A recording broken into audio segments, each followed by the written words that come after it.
What is up, my Shadowverse soldiers, and welcome back to another Shadowverse Evolved video. Alright, so we're finally here and we're going to be talking about Abysscraft. And what version of Abysscraft do you think we're talking about? Well, if you guessed Nechrocharge, then you are absolutely correct. So Nechrocharge, it absolutely mills itself out. It has a very good strong late game. It plays boss monsters out of the cemetery. You don't even need to have them in your hand, and you can play them out for a lot cheaper than you do later on in the game. So let's figure out what the pros and cons are for Nechrocharge. Alright, so the pros and cons for Nechrocharge is that it has Storm, it has Bane, it has late game, and it has build versatility. And then on the con side, it's a little slow, it takes some time to set up, and it has some scarce removal, so you're really depending on those cards from the top of your deck or whatever you're drawing to get some hard removal or even any removal at all. And then there's the high drops in the deck, so there's a potential you might draw a whole bunch of high drops in your hand, and they might not do anything for you until turn 7, which is not good.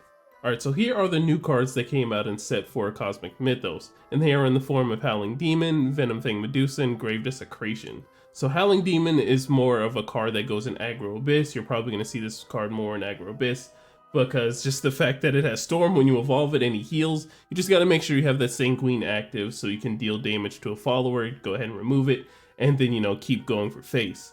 Now, moving on into Venom-Fang Medusa, this is a card that has spot on removal, of course, as Medusa always does, but you have to have a good requirement for it. I know it's a 3 cost, and it just seems so good to just spawn a Serpent token, but you have to do some setting up for it to just have some spot on removal.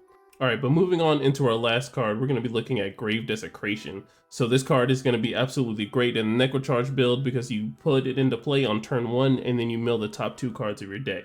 So the one thing about Nechrocharge is that it was just really slow. You didn't get to mill until starting on turn 2, but now you're going to be able to mill on turn 1, which actually accelerates the gameplay a little faster. I know it's going to be random with your mill and you don't want to, give up some cards, but when you use Death Breath and you can get any card out of your cemetery, that being a huge boss monster, which we'll talk about later on, but Grave Desecration is definitely one of the cards that really boosted up Nechrocharge and put it where it's at right now. Alright, so let's talk about Demon Lord. So Demon Lord is the new gold card that came out in set 4. So when he comes into play, Nechrocharge 10, you can select up to 2 Abysscraft followers that cost 2 play points or less in your cemetery and put them onto your field. Give each other follower on your field +1/+1. And then Nechrocharge 20, you give +3/+3 instead. And while this card is on your field, each Abysscraft follower on your field has Rush. Well, what a huge wall of text on a singular card. Now, goodness gracious. So if you don't have Nechrocharge 10 by turn 7, we need to have a discussion. If you're going to be playing Nechrocharge, you need to be milling and you need to be milling fast. So we will be talking about the milling cards in just a second, but let's focus on Demon Lord. So Demon Lord is going to be one of those cards that brings everything together, just for the fact that he gives everybody a buff, and then he gives everybody Rush. And then potentially, if you have the Nechrocharge 20, you can possibly end the game, which is, not very practical, because most of the time, when you get around to Nechrocharge 20, you should already be winning the game. But if you do have that fallback plan that if you do get Nechrocharge 20, you can just go ahead and sweep face and just end it there. Alright, so here are all the mill cards that you can use in the Abysscraft deck to go ahead and help mill your deck so you can accelerate your Nechrocharge 10 play very quickly. So we have Bone Chimera, Undying Resentment, Spartoid Sergeant, and then Fine Motion. Alright, so we're going to do a little quick run through the mill cards if you don't already know. So we're going to start with Bone Chimera. This isn't too practical, but it is the best way to mill cards. You mill the top 3 off the Fanfare, and then the Nechrocharge 7 you have Rush and Bane, so you can swing into those Ward or those Aura followers. And then we have Undying Resentment, so if your opponent's really on tempo and playing a little bit of aggressive, you can use this card and then also help with your game plan and then your milling.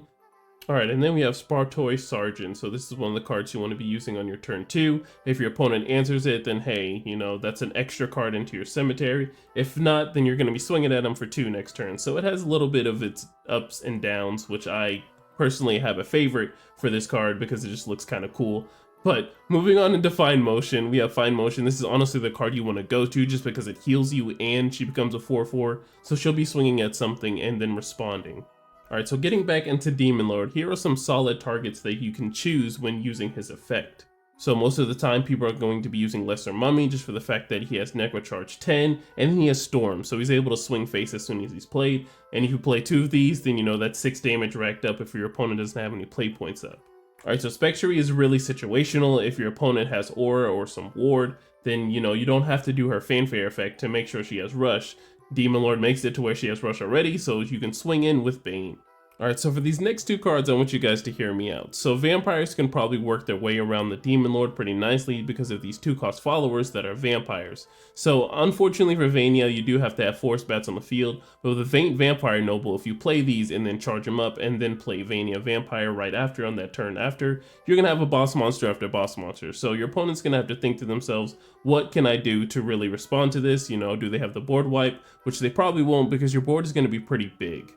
Alright, so here are some things to consider when playing the Nechrocharge Abysscraft build. So which version do you want to play? Do you want to play the version of Control, where you play Israfil way early and then surprise your opponent with a 10-10 follower and then you wipe the board? Or do you want to play the Vampires version where you have Alucard as your top end, you know, you get some heal in it, and then with Cerberus, he's going to be a huge follower swinging for a whole lot towards the end of the game? Or do you want to go for an Azazel play where you put your opponent at 10 life and then you shotgun them for the rest of their life, and then also with elements of hand control? So with all these elements, you're going to want to think to yourself, you know, what do I want to do with my deck and how do I want to win? Most people usually go for Israfil because you heal yourself and then you have a huge follower that your opponent has to just straight up answer to. Or, you know, versions of Azazel where, you know, you put them to 10 life and then put them all the way to 0 after that. Alright, so let's talk about some tech for this deck. So we have Bahamut, Execution, Surefire Bullet, and Angelic Snipe. Alright, so starting off with Bahamut, you know, you need a card that just essentially clears the board. I was thinking, you know, Path to Purgatory, but you don't really want to deal damage to yourself at a weird time. So, you know, on Bahamut, you know, spend 6, play Bahamut out, and then clear the board. And then if they have amulets, if they're a deck that runs amulets like that, then you can evolve them. And next up we have Execution. So just like for Israfil, we're going to need some sort of hard removal. If you don't want to run Execution to get rid of a potential amulet, that's a problem. But you know, it's just tech. You can use the My Solo Drawn to Raindrop Drums. That's also another card that you can use. Alright, and for people who don't want to use Undying Resentment, even though it does help with your game plan, sometimes it just doesn't get there in terms of damage. We have Surefire Bullet that literally hits all the followers that are able to evolve and turn into 4/4s like Alice and, you know, Dragon Warriors. Followers like that just have a huge evolve line when they evolve. And then lastly, we have Angelic Snipe, just for those aggressive decks, instead of playing Bellringer, which you could also just play with Bellringer as well. Just for their aggressive line, if they're going very aggro on you, Angelic Snipe is not a bad card to have, and it also helps with your Nechrocharge. Alright, so let's talk about good matchups and bad matchups. So in terms of good matchups, we have Runecraft, Forestcraft, and Umacraft. Alright, in terms of Runecraft, good matchups, well, Runecraft is definitely a slow deck, so you can definitely have time to do your Nechrocharge because you don't have to respect Runecraft at all as a deck. I love Runecraft, and I love all my Runecraft players out there that are still trying their best. And then, you know, also having success with playing the deck, but we have to face the facts that Runecraft is one of the decks that is still slower, and it's not up there with in terms of the all other control decks. Alright, so moving on into Forestcraft, so I wouldn't say it's like, you know, the craziest best matchup, but it is more of a fair matchup if you just keep tempo with them. So the real things you're going to have a problem with is if you let the Ancient Elf go unchecked. You have to make sure you have a good removal card for it when it has its first 3/3. Just either have the Undying Resentment or the Surefire Bullet and you should be fine so you don't take that 5. They are going to be healing, which isn't too much of a problem because you'll be hitting them even harder on that next turn if you do everything correctly. But if you're able to get to that Nechrocharge 10 and then they have that Crystallia Tia turn and they fill up the board, well, if you respond with Israfil nicely and heal for if they have an engaged follower, which they should by then, you swing it with Israfil and then wipe their board. But if you're playing more of like a discard version of Forestcraft, then you're gonna have no luck at all because they absolutely just keep 7 cards in hand just like Runecraft does. So if you're playing the discard version, it'll definitely change. So I'll probably do a discard variant of Abysscraft because the matchups will definitely change. Well, initially, if you want to beat Forestcraft, you have to make sure you keep up with their tempo, make sure cards don't go unchecked like Ancient Elf, because they'll get to a really high number without you realizing it. And then they're also healing, so you have to make sure you check their board too. Sometimes it's okay to take 2 from like Marvelous Sunday or something like that, but they're always going to have like a huge hand size, so you have to worry about what they have in their hand. Alright, so lastly we have Umacraft, and Umacraft is even slower than you because even though you are a bit slow, you're doing some Nechrocharge to help with your late game. Yes, they have a nice late game, but they do have a limitation on their deck. They do only have 1 Trial Initiation and 1 Econodictus, which is really hurtful to the deck.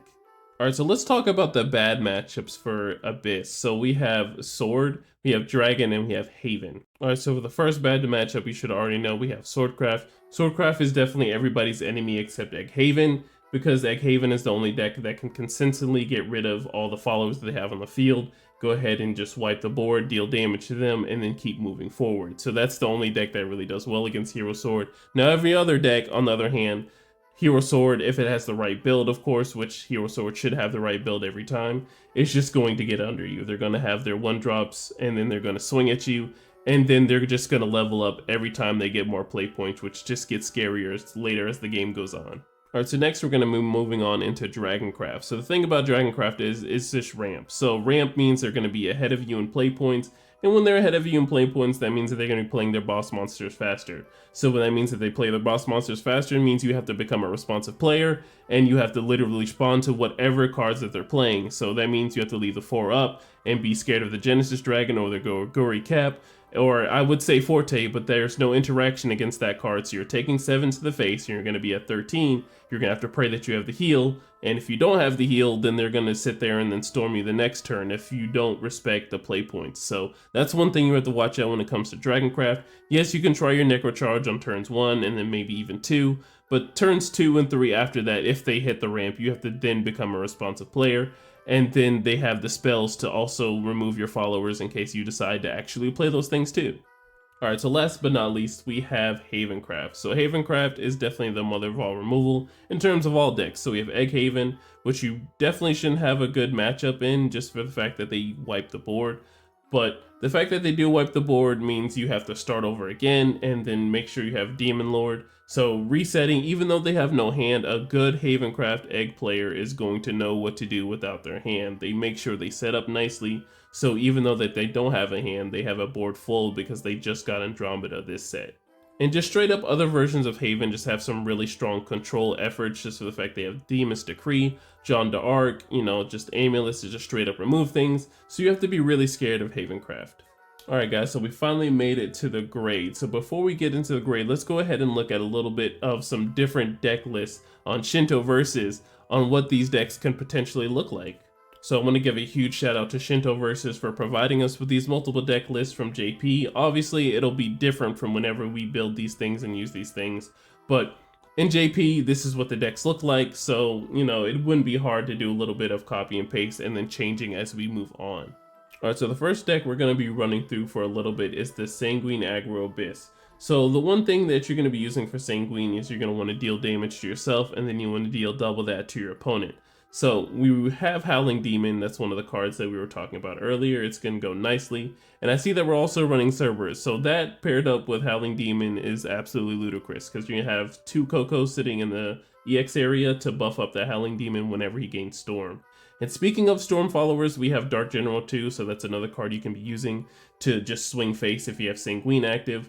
But we're also using a new card that's Goblin Princess that lets you get a 1-drop neutral follower from your deck and puts it into play, which allows you to get the Goblin, which is honestly cool. Alright, so next up we're going to move on into mid-range Abyss. So I can already see that we have some mid-range elements with the Bell Ringers in the deck. We have some good milling aspects with Bone Chimera, Undying Resentment, Grave Desecration, and Spartoy Sergeant. And we're using the Demon Lord to get the Lesser Mummy out. And then we have cards like Marazinski and Soul Dealer to have our good removal and just do some healing. And then we have Cerberus to help us with our Alucard in the late game, or maybe even Demon Lord if we get that far, to just go ahead and snipe them for the rest of their life. Alright, and lastly but not least, we have Control Abyss, which is honestly my favorite version of the deck. It is a little bit of hand control, but you know, sometimes looking at your opponent's hand is just some great knowledge you can't pass up. Alright, so the whole purpose of this deck is to really hand control your opponent, or really just stabilize and keep healing. You peek at your opponent's hand and discard all the cards that they need, like, you know, big monsters like Leonidas before it even gets on the field. You can go ahead and just snipe them with the Crazed Executioner. Yeah, it does give you -2 defense, but looking at your opponent's hand is just a skill you just really don't want to pass up on. And then later on in the game with Death's Breath, we're going to be using Dark Angel Olivia to either heal back those points that we lost in the early game, or we're going to get out Israfel and wipe the board. It really depends on what's going on in the game. So that's the thing about Control Abyss. You really are more of a reactive player than an active player, but when you do get into your active player, you know it's the end of the game. Alright, so I want to give a huge shout out to Shadowverse for allowing me to give you guys this quality content with some nice deck lists. Well, speaking of deck lists, I want to say that these are just templates. They're just really examples from what happened in JP. If you don't already know, the English meta is way different than Japanese. So we're playing in a different way, we're playing a lot faster. So if you want to go ahead and copy the aggro Abyss deck, I would say that's pretty optimal. Just with the Goblin Princess, getting that 1 cost out is just pretty good. It's Abyss aggro doing swordcraft things when you have things like that in that deck. But before we get into the grade, I wanted to talk about Abysscraft. So the thing about Abysscraft, you know, the Nechrocharge variant of it, is that you can build it in multiple ways. It's the fact you can build it in aggro, you can build it in tempo, you can build it in control, and it's still going to have some success in many ways. You just have to watch out which decks you go up against, which is why we're going to give this deck a huge A. Because decks that are in grade S are decks that literally like Hero Sword and Egg Haven, that literally just have their own game plan and just can keep doing their game plan and not care on what you're doing. And those are like decks that are kind of, I would say tier 0, but they're not auto win decks. Alrighty guys, well that is the end of the video. Thank you so much for watching. I love you guys so much. And before you leave, go ahead, if you have time and a webcam, or if you want to, you know, support us or what we do over in All-in-One Gaming Generation, check us out on our Twitch. We are streaming tomorrow our webcam tournament. We do it every Sunday. We don't miss it at 1 p.m. Eastern Standard Time. We would enjoy it if you popped into the stream. I have my Twitch down below. Go ahead and, you know, follow and subscribe if you aren't already up there. And check us out tomorrow. We will be there at 1 p.m. Eastern Standard Time, and we won't miss a beat. We hope to see you guys there. Well, alright guys, make sure you're safe in whatever you do tonight and safe whatever you do for the rest of the year. We'll see you guys in the next one. Bye.